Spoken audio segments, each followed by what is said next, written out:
Hey beautiful! So this guy's my nephew's favorite Pokemon. His name's Porygon. So for Christmas, I'm going to make him a life-size Porygon. Here we go.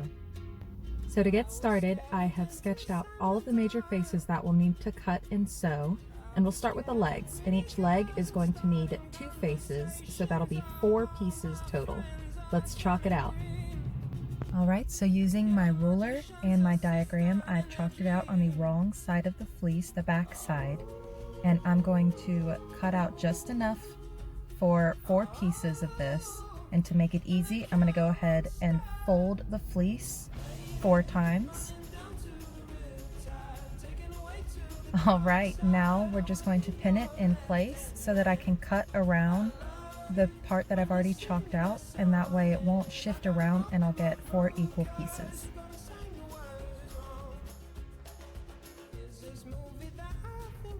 There we go. Now that we have our 4 equal pieces, and y'all can kind of get the gist of where this is going, I've got 4 faces for the legs, and I'll take the rest of my blue fleece and cut out all the rest of the blue pieces that I'm going to need for the tail and legs.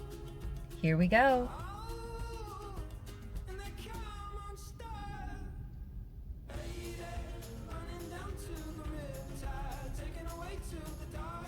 Ta-da! Now that I have all my blue pieces cut out, I have the legs, and I've laid those out for you to kind of see all the faces that they're going to need. And I've got my tail up above that. And I've also kind of laid that out just to show y'all what it's going to look like when I need to pin it together to sew it later. Notice that a lot of these pieces are stacked, and I have multiples of the same faces. Just like that, we have both feet and the tail sewn together and ready to go for this Porygon. One thing to note is to make sure that the flow of your fabric, the grain of it, is facing the direction you want. So keep that in mind as we put this together.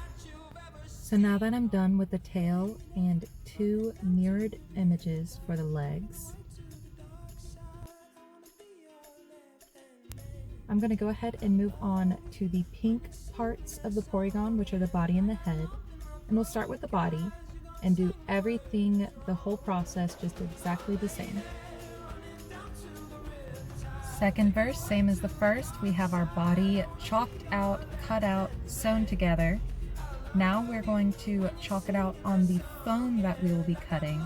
And the easiest way that I found to cut this foam is with a steak knife.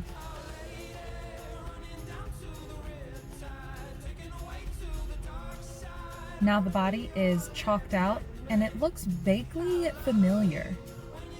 Can't pin why.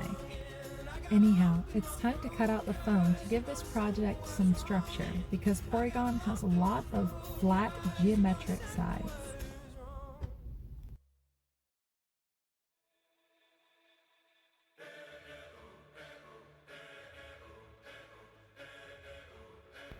I'm not too worried with perfectly even sides because from personal experience, I know that the fleece covers up a lot of the imperfections when we stuff it later. But if you'd like, you can always go back with scissors and trim up to have some cleaner edges.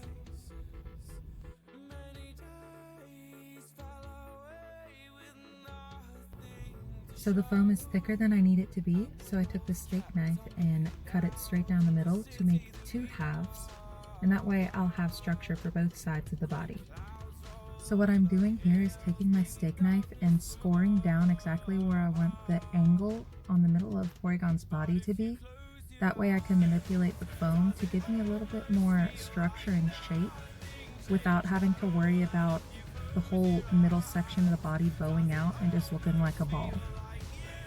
So now I'm going to take the scissors and cut just a little bit of this angle on the inside out. And I'll do that all the way down. That way when I go to fold the foam later, it'll hold this angle by itself.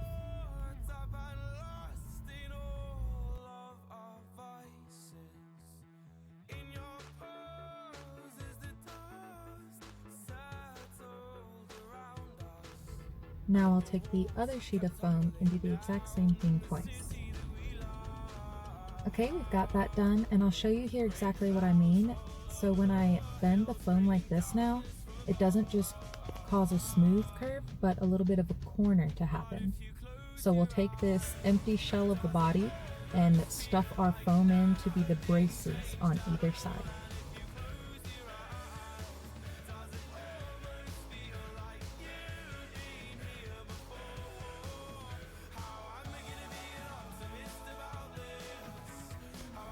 Now that we've got both sides of foam in, we're going to take our stuffing, which I'm using polyfill and extra scrap foam, to completely stuff this midsection so that it's pretty stiff and holds its shape really well. And now that we've got the midsection done, I already stuffed the legs and the tail off camera because you can kind of get the idea. I did the same thing, scoring the foam to give it an angle for both feet. And I didn't really have to do that for the tail, but I'm missing one thing. The head. Ta-da! I am now going to have one very happy nephew on Christmas Day. Thanks for watching. Let me know if you try anything like this. I would love to see it. Y'all have happy holidays and happy crafting. See you next time.